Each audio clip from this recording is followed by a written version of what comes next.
Assalamualaikum warahmatullahi wabarakatuh. Alhamdulillahi Rabbil Alamin.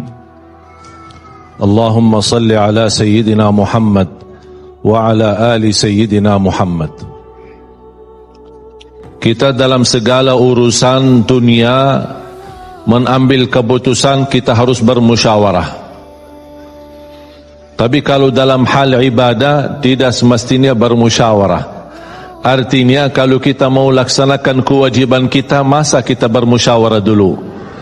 Allah subhanahu wa ta'ala memanggilkan kita untuk menunaikan salat kita 5 waktu, tidak perlu dimusyawarahkan. Kalau kita sudah mendengar hayya 'alas salah, hayya 'alal falah, segera tunaikan kewajiban kita. Kalau kita perhatikan dalam Al-Quran, banyak ayat-ayat yang Allah subhanahu wa ta'ala ikatkan salat dengan zakat, atau bahasa lain salat dengan infak, sebagaimana firman Allah subhanahu wa ta'ala di suratul Baqarah, dan saya yakin semuanya hafal. A'udzu billahi minasyaitonir rajim. Bismillahirrahmanirrahim. Alif lam mim. Dzalikal kitabu la raiba fihi hudan lil muttaqin. Alkitab ini petunjuk bagi siapa? Bagi muttaqin. Dan Allah menjelaskan sifat-sifat mereka. Kalau kita ingin meniru mereka, ingin bergabung bersama mereka, ingin menjadi seperti mereka, ikutilah penjelasan Al-Quran. Siapa sih al-muttaqin ini? Allah subhanahu wa ta'ala sebutkan, alladzina yu'minuna bil ghaibi wa yuqimuna as-salata wa mimma razaqnahum yunfiqun. Mereka adalah yang beriman tentang gaib. Apa yang gaib? Allah, malaikat, jannah, surga, neraka, segala sesuatu yang gaib mereka percaya, walaupun mereka tidak melihat dengan mata sendiri. Dan sifat mereka alladzina yuqimuna as-salah. Beda artinya yuqimuna as-salah sama yusallun. Ada orang hanya kerjakan salat, tapi ada orang mendirikan salat. Ada 2 orang salat di saf pertama, sama-sama ruku', sama-sama sujud, sama-sama membaca Al-Quran, tetapi satu diterima oleh Allah, satu tidak diterima oleh Allah. Apa persoalannya? Karena satu menghadap Allah dengan hatinya, dan satu hanya menghadap Allah dengan fisik badannya. Makanya kita melihat orang yang salat dengan hatinya, nikmat salatnya, bisa tenang bacaannya, tenang rukuknya, tenang sujudnya. Beda sama orang yang buru-buru melaksanakan salat. Saya pernah masuk satu masjid, habis saya tahiyatul masjid duduk. Saya melihat seorang baru masuk dan juga tahiyatul masjid. Saya melihat gerakan salatnya, subhanallah, bukan subhanallah, na'udzubillah, luar biasa cepat.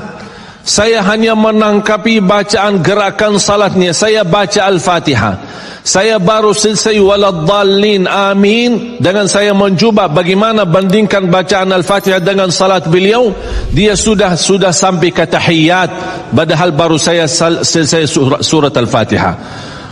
Salat apa ini yang kita kerjakan? Banyak orang-orang berlomba-lomba seolah-olah ada juara. Siapa yang paling cepat selesai salat dapat juara 1. Inilah yang terjadi dalam keadaan kita. Makanya kita merasa tidak nikmat salat kita. Yang kita hanya kejar seminar khusyuk dalam salat, latihan khusyuk dalam salat.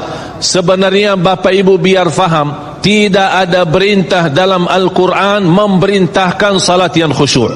Tidak ada perintah dari Rasul salat yang khusyuk. Salat khusyuk itu apa? Salat yang khusyuk hasil dari salat yang tenang. Allah perintahkan ketenangan dalam salat. Ar-Rasul SAW memerintahkan ketenangan dalam salat. Kalau sifat khusyuk adalah sifat orang mukmin yang melaksanakan salat tuma'nina. Qad aflahal mu'minun alladzina hum fi salatihim khashi'un.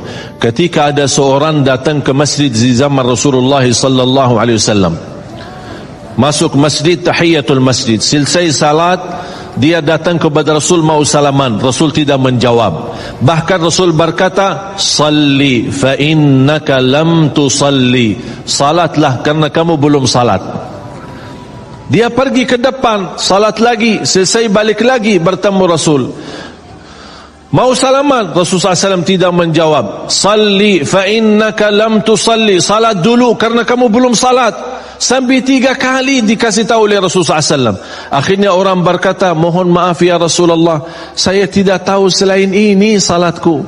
Gimana? Kata Rasulullah SAW, fa idza qumta faqum mutma'inna. Kalau berdiri, berdiri tenang, tumaknina. Tumaknina salah satu rukun di dalam salat.